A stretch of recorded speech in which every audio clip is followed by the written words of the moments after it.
You have done it. Do not pretend you have not. You open an app, and before you even realize what you are doing, you are 3 years deep into someone's profile. An old friend. An ex, someone you barely knew in school. Someone you have never even met in real life. You are looking at their photos, reading their captions, quietly watching their life from a distance, and then you close the app and say nothing. No like.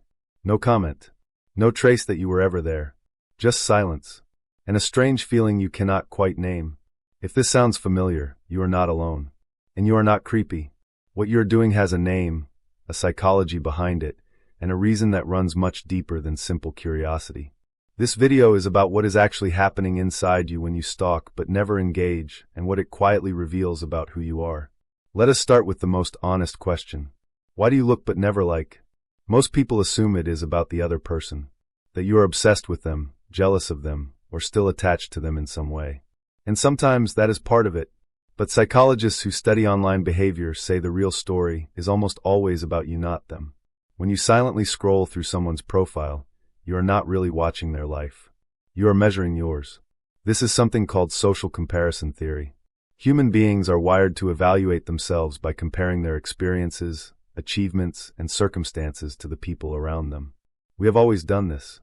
Social media simply gave us a private, unlimited, always available tool to do it without anyone knowing. And the silence, the not liking, the not commenting, that is intentional.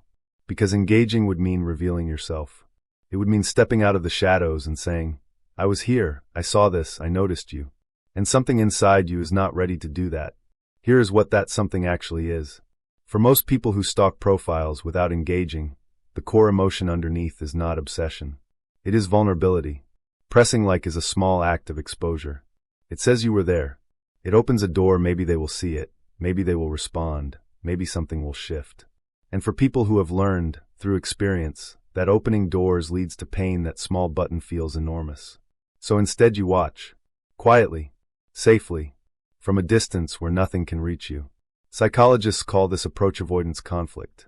You are drawn towards something, connection, curiosity, closure, but equally pushed away by the fear of what engaging might cost you. So you find a middle ground. You get close enough to see, but never close enough to be seen. It feels like the safer choice. And in some ways it is. But it also keeps you permanently outside the window, looking in. There is another layer to this that almost nobody talks about. Sometimes the profile you keep returning to is not someone you miss. It is someone who represents a version of life you wonder about. The path you did not take. The relationship that ended before it fully began. The friend group that moved on without you. You are not stalking a person. You are stalking a question, what if? And that question has no answer. Which is exactly why you keep going back. This is tied to something psychologists call counterfactual thinking, the mental habit of imagining alternative versions of your own life. It is deeply human. But when it lives inside a social media profile you visit in silence, it can quietly feed a kind of longing that never gets resolved because it never gets addressed. Here is the part that stings a little. The people who stalk most silently are often the ones who feel most invisible in their real lives. Not unlikable. Not uninteresting, just unseen.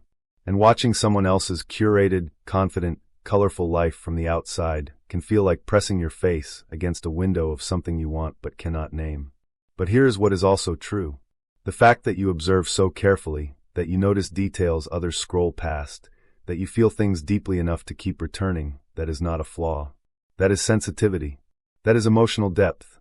That is a person who genuinely pays attention to the world, even when they are afraid to participate in it. So the next time you find yourself 3 years deep into someone's profile at midnight, do not be ashamed of it. But do ask yourself one honest question. What are you actually looking for? Because whatever it is, closure, connection, comparison, or just the quiet comfort of feeling close to something without the risk of being hurt, it deserves more than a screen and a silent scroll. You deserve to actually be seen too.